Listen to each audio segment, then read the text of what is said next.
Hello friends, welcome back to my channel SRK drama explain. Friends, ये video मैं लोगों के एंटरटेनमेंट के लिए बनाती हूँ, so please watch full, share, subscribe and like this video. Part की स्टार्टिंग वहीं से होती जहाँ पर प्रीवियस पार्ट फिनिश हुआ था। इस तरफ पैट को डांस की प्रैक्टिस करवाते हुए देख करके थेप को अच्छा नहीं लगता है। जब उस चाइल्ड के डैड को मालूम पड़ता है कि उनका बेटा डांस प्रैक्टिस के लिए जा रहा है तो उन्हें बुरा लगता है और वो उसे एक रूम में लॉक कर देते हैं, क्योंकि उनका कहना था कि डांस से लाइफ सक्सेसफुल नहीं बन सकती है। और ऐसा फोर्सफुली करवाया था थेप ने जानबूझ करके उसके डैड को फोर्सफुली अपने बच्चे को डांस प्रैक्टिस करवाने के लिए मना कर दिया था।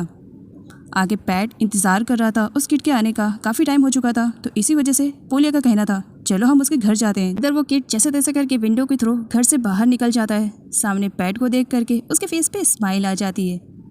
आगे उस किड के डैड को दिखाया जाता है, जो कि पैट को मना करते हैं कि वो अपने बच्चे की ट्रेनिंग उससे नहीं करवाना चाह रहे हैं, क्योंकि उनका मानना है कि डांस से लाइफ स्पॉइल होती है, ना कि सक्सेसफुल, और वो एग्जाम्पल उसी की ही देते हैं। जबकि पैट उन्हें समझाने की कोशिश करता है कि डांस से लाइफ भी बन सकती है। अनफॉर्चुनेटली वहाँ पर पैट का बेस्ट फ्रेंड होंग भी आ जाता है, जो कि डेवलपमेंट डिपार्टमेंट से था।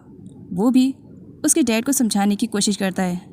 आगे काफ़ी टाइम के बाद समझाने पर उसके डैड अपने ही बेटे की डांस प्रैक्टिस देखते हैं। थोड़ी ही देर में उस बच्चे की डांस की वजह से वहाँ पर क्राउड जमा होना स्टार्ट हो जाता है। बहुत सारे लोग उसकी तारीफ़ करते हैं। पैट और बेन भी उस किड को सपोर्ट करते हैं। सब लोग वहाँ पर डांस कर रहे थे और पोलिया वीडियो बनाने में कुछ ज़्यादा ही बिजी थी। वो वीडियो बना करके सोशल मीडिया पे अपलोड भी कर देती है। सारे लोगों को उस किड का डांस बहुत ही ज़्यादा पसंद आता है। सारे लोगों के समझाने और रिक्वेस्ट करने पर फाइनली उस किड के डैड उसे परमिशन दे ही देते हैं कि ठीक है, वो डांस प्रैक्टिस के लिए जा सकता है। लेकिन डांस की वजह से पैट के पैर में एक बार फिर से पेन स्टार्ट हो गया था। वो सही तरीके से चल भी नहीं पा रहा था। जब थेप को इसके बारे में मालूम पड़ता है तो इन सब का ब्लेम वो पोलिया पर डालती है। मैं तुम्हें कैसे एक्सप्लेन करूं? आखिर तुम क्यों नहीं समझना चाह रही हो? मेरे लाइफ में सिर्फ पैट के अलावा और कोई भी नहीं है। एक बार उसे खोने से बच चुकी हूँ, दोबारा इसके बारे में सोच भी नहीं सकती हूँ। बस इसी वजह से मैं फोकस करती हूँ कि पैट इन सब में इन्वॉल्व ना होए। पैट, एटलीस्ट तुम तो समझने की कोशिश करो प्लीज़। अगर ऐसा करोगे वो किलर कहीं तुम्हें हर्ट ना कर दे। बेन, तुम क्यों नहीं समझाते हो? थेप की वजह से बेन पैट से कहता है कि एक बार वो अपने आप को थेप की जगह पर रख के सोचे। थेप उसके लिए बुरा नहीं चाहती है। जिस पर पेट बेन से कहता है एक बार थेप को भी समझना चाहिए कि डांस मेरी ज़िंदगी है। प्लीज़ एक बार तुम जा कर के बात तो करो, हो सकता है वो समझ जाएगी। पेट के कहने की वजह से आगे बेन आता है थेप से बात करने के लिए, जहाँ पर वो थेप को समझाने की कोशिश करता है। थेप के रोने पर वो अपनी ही हैंकी से थेप के आंसुओं को भी पोंछता है। इस तरह रोया मत करो, बहुत जल्द तुम्हारी लाइफ में सारी खुशियाँ आ जाएंगी, बस तुम्हें थोड़ा सा पेशेंस रखना पड़ेगा। इस पर थेप कहती है प्लीज़ बेन, एटलीस्ट तुम तो मुझे ना छोड़कर जाना। आए दिन सब अपने रंग बदलते रहते हैं, प्लीज़ तुम मत छोड़ना। होंग पानी पीने के लिए जा रहा था। वो पेन और थेप को देखता है। उन दोनों की केमिस्ट्री उसे अजीब लग रही थी और इसके बारे में वो पैट को भी बताता है, जहाँ पर पैट कहता है होंग तुम कुछ ज़्यादा ही सोच रहे हो, ऐसा कुछ भी नहीं है। एक्चुअली बेन से ही तो मैंने कहा था कि वो थेप से जाकर के बात करे, वो मेरे ही कहने पर गया था। तुम्हें इतना ज़्यादा सोचने की ज़रूरत नहीं है, रात काफ़ी हो चुकी है, ख्याल रखना। गुड नाइट बोल करके चला जाता है। वीडियो के थ्रू चैट को भी और किंग दोनों को ही मालूम पड़ जाता है कि पैट इस वक्त विलेज में है और वो विलेज में जा करके अपनी डांस प्रैक्टिस को स्टार्ट कर रहा है, जो कि चैट और किंग बिल्कुल भी ऐसा नहीं चाहते थे। किंग का कहना था कि वो पैट को किसी भी कंडीशन में जीतने नहीं देगी। कंपटीशन में पोलिया बताती है कि 5 स्टूडेंट्स का होना ज़रूरी है, तभी वो पार्टिसिपेट कर सकते हैं। जबकि पैट के पास 2 ही स्टूडेंट थे, तो बाकी 3 स्टूडेंट को ढूंढने के लिए निकल पड़ते हैं सब लोग, जहां पर उनकी मुलाकात मार्क नाम के एक स्टूडेंट से होती है। कंपटीशन के बारे में उसे बताया जाता है, जहां पर मार्क डांस करता है। डांस बहुत ही ज़्यादा अच्छा लगता है पैट को। वो उसे अपनी टीम में इन्वॉल्व करता है, लेकिन मार्क मना कर देता है कि उसे स्कूल जाना है, इसी वजह से वो उसके साथ नहीं आ सकता है। पैट को बैड न्यूज़ मिलती है क्वांग के थ्रू कि चैट विलेज में आ चुका है, जहाँ पर वो अपनी एक खुद की टीम बना रहा है।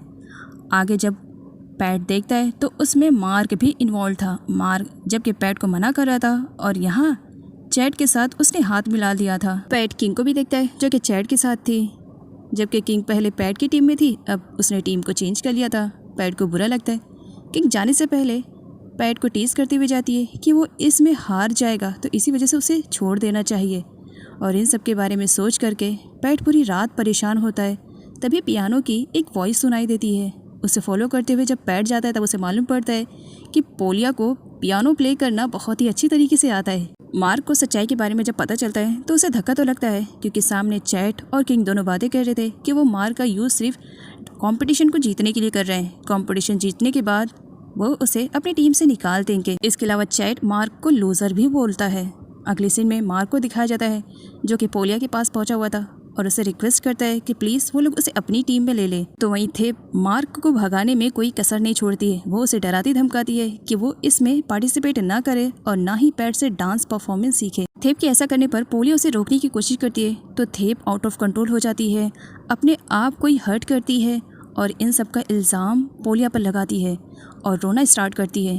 पैट के आने पर सारा इल्ज़ाम पोलिया पे लग जाता है कि उसने थेप के साथ बदतमीज़ी की है और साथ ही उसे बुली भी किया है। थेप रोते हुए पोलिया की कंप्लेंट पैट से करती है, तो वहीं अपोजिट में पोलिया का कहना था कि उसने ऐसा कुछ भी नहीं किया है। थेप ने जानबूझ करके खुद को ही हर्ट किया है उसे फंसाने के लिए। अब पैट की टीम में 3 स्टूडेंट हो गए थे, जहाँ पर तीनों डांस प्रैक्टिस कर रहे थे। तो वहीं से गुजरते हुए 2 स्टूडेंट और मिल जाते हैं, उन्हें भी डांस सीखना था। तो इसी वजह से अब टीम में 5 लोग हो जाते हैं, जो कि ज़रूरी था कंपटीशन में पार्टिसिपेट करने के लिए। ट्रेनिंग करवाने के बाद फाइनली वो सारे लोग कंपटीशन में जाते हैं, जहाँ पर चैट के स्टूडेंट अपना बेस्ट देते हैं। सारे लोगों को अच्छा लगता है। तो जब पैट के स्टूडेंट्स की बारी आती है तो पैट के स्टूडेंट तो पूरा स्टेज ही तोड़ देते हैं डांस करके। उनके डांस को देख करके बाकी जितने भी सारे लोग आए हुए थे वो भी डांस करने लगते हैं और फाइनली विनर पैट के ही स्टूडेंट्स होते हैं। पैट इतना ज़्यादा खुश था इस कंपटीशन को जीतने के बाद कि वो पोलिया को हक कर लेता है। बाद में रियलाइज होने पर दूर होता है। और इधर पैट के वैन के नीचे कोई लेडी बॉम्ब रख देती है। उसका फेस नहीं शो किया जाता है। जब सारे लोग रात में वैन में बैठने वाले रहते हैं तो बेन और पैट दोनों फ्रेश होने के लिए वॉशरूम में थोड़ी देर के लिए चले जाते हैं। ये कह करके बाकी सारे स्टूडेंट वैन में बैठ जाएं। तभी बॉम्ब ब्लास्ट की वॉइस आती है। पैट बुरी तरीके से घबरा जाता है। वो बाहर निकल करके दौड़ करके जाता है, जहाँ वो देखता है कि उसकी वैन बहुत बुरी तरीके से जल रही है।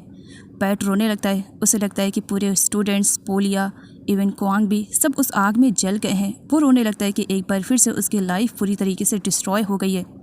तभी पोलिया और बाकी सारे स्टूडेंट को सही सलामत देख करके पैट पोलिया को हक करता है और इससे पूछता है कि क्या वो ठीक है। पोलिया बताती है कि सब कुछ ठीक है। नेक्स्ट डे बॉम्ब ब्लास्ट वाले प्लेस पर रुथ इन्वेस्टिगेशन के लिए पहुंचा हुआ था, जहाँ की चीज़ों को देख करके रुथ पैट को बताता है कि ये सेम वैसे ही बॉम्ब ब्लास्ट किया गया है जैसे कि लास्ट टाइम तुम्हारे साथ हुआ था। कोई है जो तुम्हारा दुश्मन है, तुम्हारे सक्सेस को बिल्कुल भी बर्दाश्त नहीं कर सकता है। उसने जानबूझकर ये किया है। चैट वहीं से जा रहा था और वो पैट को देख करके स्माइल करते हुए कहता है एक बार फिर से बॉम्ब ब्लास्ट हुआ। पैट बिल्कुल भी बर्दाश्त नहीं करता है और चैट के साथ उसकी अच्छी वाली फाइटिंग हो जाती है, जहाँ पर रुथ दोनों को छुड़ाता है। रुथ इन्वेस्टिगेशन के लिए चैट और किंग दोनों को ही पुलिस स्टेशन में लेकर आया हुआ था, जहाँ पर किंग भड़की हुई थी। तो यहाँ पर रुथ चैट से पूछता है कि बॉम्ब ब्लास्ट वाले टाइम वो कहाँ था। इस पर चैट कहता है इसका मतलब तुम मुझसे इनडायरेक्टली ये कहने की कोशिश कर रहे हो कि ये बॉम्ब ब्लास्ट मैंने किया है। देखो ऐसा बिल्कुल भी नहीं है। ये सारे काम, ये चीप हरकतें मैं नहीं करता। और तुम्हारी इन्फॉर्मेशन के लिए मैं बता दूं, बॉम्ब ब्लास्ट कब हुआ, कैसे हुआ, इसके बारे में मुझे बिल्कुल भी आइडिया नहीं है, क्योंकि कंपटीशन हारने के बाद मैं सीधा होटल चला गया था। बॉम्ब ब्लास्ट की न्यूज़ सुनने के बाद किड के डैड वापस आते हैं, जो अपने बच्चे को वहाँ से लेकर के जाने लगते हैं कि उन्हें अपने बच्चे को ट्रेनिंग नहीं दिलवानी है, क्योंकि उनके बेटे की लाइफ उनके लिए सबसे ज़्यादा इंपॉर्टेंस रखती है। और थेप भी आग में घी डालने का काम कर रही थी। लेकिन सही टाइम पर पैट वहाँ पर आ जाता है। पैट उन्हें समझाता है। साथ ही पैट के 2 फ्रेंड आए हुए थे, एक का नाम नॉप है और दूसरे का ईट, जो कि ऑफिसर्स हैं। वो बताते हैं कि वो यहाँ पर पैट के बॉडीगार्ड्स बनकर आए हुए हैं उसके सिक्योरिटी के लिए। बॉम्ब ब्लास्ट की वजह से 2 स्टूडेंट डर चुके थे। इसी वजह से वो पैट से रोते हुए रिक्वेस्ट करते हैं कि उन्हें घर जाना है। पैट और पोलिया दोनों से समझाते हैं। फाइनली सब लोग मान जाते हैं और पैट के साथ अपने डांस को कंटिन्यू करने का भी कहते हैं। और इसमें मार्क भी इन्वॉल्व था। नाइट में नॉप और इट दोनों पैट से कहते हैं कि वो अपनी लाइफ में किस टाइप की लड़की डिजर्व करता है। पोलिया जैसी, जो कि हर वक्त बस उसके ही साथ रहती है, उसके लिए वो कुछ भी कर सकती है, उसके साथ वो बहुत ज़्यादा स्ट्रगल कर रही है उसके सक्सेस को अचीव करने के लिए। तो अपोजिट में वो लोग थेप को भी दिखाते हैं, जो कि रो रही थी और उस वक्त पेन उसे चुप करा रहा था। उनका कहना था कि एक थेप है जो कि हमेशा रोते रहती है, बिल्कुल भी हिम्मती नहीं है, बस रोना ही रोना है और वो तुम्हें सपोर्ट भी नहीं कर रही है। जिस पर पैट कहता है नहीं, ऐसी कोई बात नहीं है, थेप मेरे लिए बहुत ज़्यादा पॉजिटिव है, इसी वजह से वो मुझे ले करके बहुत ज़्यादा डरी हुई रहती है। आगे पैट और पोलिया को एक साथ दिखाया जाता है, जहाँ पैट पोलिया से पूछता है कि बॉम्ब ब्लास्ट वाले टाइम क्या वो डरी थी। जिस पर पोलिया कहती है जो आंसर तुम्हारा वही मेरा, ज़्यादा नहीं, बस थोड़ा सा, क्योंकि मुझे लगा कि तुम कहीं उस वैन में ना जल गए हो, बस इसी वजह से। और वैसे तुम बताओ, क्या तुम डरे थे? और यही सेम आंसर पैट का भी था। नोप और एट को बाहर किसी की वॉइस आती है। दोनों चेक करने के लिए आते हैं तो देख करके स्माइल करते हैं कि वो पैट और पोलिया ही दोनों थे। पैट से बातें करने के बाद नाइट में जब पोलिया सोने के लिए जाती है, वो सो जाती है, तब वहाँ पर सडनली थेप आती है। थेप पोलिया को उठाती है और उसे आवाज़ करने से मना करती है। चुपचाप मेरे साथ चलो। थेप पोलिया को बाहर लेकर जाती है। पोलिया उससे पूछती है, इतनी रात गए तुम मुझे यहाँ पर क्यों लेकर आई हो? थेप कहती है, इस वजह से ताकि तुम मेरे पैट को मुझसे चुरा ना सको। पहले तो थेप बहुत ही एरोगेंट तरीके से पोलिया से बात करती है, लेकिन थोड़ी ही देर में अचानक से सब कुछ चेंज हो जाता है। वो उससे रिक्वेस्ट करने लगती है कि प्लीज़ मेरे पैट को मुझसे मत छीनना, उसके अलावा मेरे लाइफ में कोई भी नहीं है। सडनली वहाँ पर एक बॉय की एंट्री होती है जिसने अपने फेस को कवर करके रखा हुआ था, और वो आते ही थेप को किडनैप करके वहाँ से लेके जाने लगता है। पीछे से पोलिया थेप की हेल्प करने के लिए जाती है। थेप तो बच जाती है, लेकिन उल्टा पोलिया फंस जाती है। वो किलर जस्ट पोलिया को मारने ही वाला था नाइफ से। पोलिया उस पर्सन का फेस देखना चाह रही थी, लेकिन उसने अपने फेस को कवर करके रखा हुआ था। वो पोलिया को हर्ट करता। उससे पहले सही टाइम पर पैट आ करके पोलिया को सेव करता है और उस पर्सन से फाइट भी करता है। इस बीच पैट के हाथों से ब्लड निकलने भी लगता है नाइफ लगने की वजह से, और चोट तो पोलिया को भी आई हुई थी। ब्लड देख करके पोलिया बेहोश हो जाती है और पैट पोलिया को संभालता है। थेप हर्ट होती है कि मैं भी तो यहाँ पर हूँ, मुझे भी तो चोट लगी है। फिर पैट मेरी केयरिंग ना करते हुए उस पोलिया की इतनी ज़्यादा केयरिंग क्यों कर रहा है? वो और ज़्यादा रोती है। पैट पोलिया को वहाँ से लेकर के चला जाता है। बारिश होना स्टार्ट हो जाती है और थेप उसे बारिश में भीगती रहती है। आगे सारे लोग मिल करके पोलिया को होश में लाने की कोशिश कर रहे थे। नोप और इट पैट को बताते हैं कि वो उस पर्सन को पकड़ने की कोशिश कर रहे थे, लेकिन वो उनके हाथों से भाग निकला। लोगों की वॉइस सुनकर के बेन नीचे आता है। तब नोप उसे पूछता है कि वो इस तरीके से भीगा हुआ क्यों है, जहाँ पर बेन बताता है कि वो शावर ले रहा था। आवाज़ें सुन करके वो नीचे आया। पोलिया को जब होश आता है तो अपने सामने पैट को पाती है। पैट उसके लिए बहुत बुरी तरीके से घबराया हुआ था। वो पोलिया से पूछता है कि वो ठीक है और हक कर लेता है। पोलिया कुछ टाइम के लिए बस पैट को ही महसूस किए जा रही होती है, लेकिन थोड़ी देर के बाद वो पैट से पूछती है, अच्छा ये बताओ थेप कैसी है, क्या वो ठीक है? और वो किलर? इस पर पैट कहता है, परेशान होने की ज़रूरत नहीं है, नोप और इट ने सब कुछ हैंडल कर लिया है, तुम बस रेस्ट करो। सच में तुम ठीक तो हो ना? इस पर पोलिया पैट से कहती है, आई थिंक तुम्हें थेप के पास जाना चाहिए, क्योंकि उसे भी चोट लगी है और मुझे लगता है वो किलर थेप को मारने के लिए आया था। थेप की जान को खतरा है, तुम्हें उसके पास जाना चाहिए। इधर चैट और किंग दोनों एयरपोर्ट के लिए निकल रहे थे। रास्ते में रुत मिल जाता है और रुत चैट से अपने आर्म को चेक करवाने के लिए कहता है, क्योंकि पैट ने बताया था कि कल रात हुई फाइटिंग की वजह से उस किलर के हाथों पर चोट होगा। और सचमुच में जब रुत चेक करता है तो चैट के हाथों पे वो चोट रहती है। सबूत मिलने पर रुत चैट और किंग दोनों को अरेस्ट करके पुलिस स्टेशन में लेकर के चला जाता है।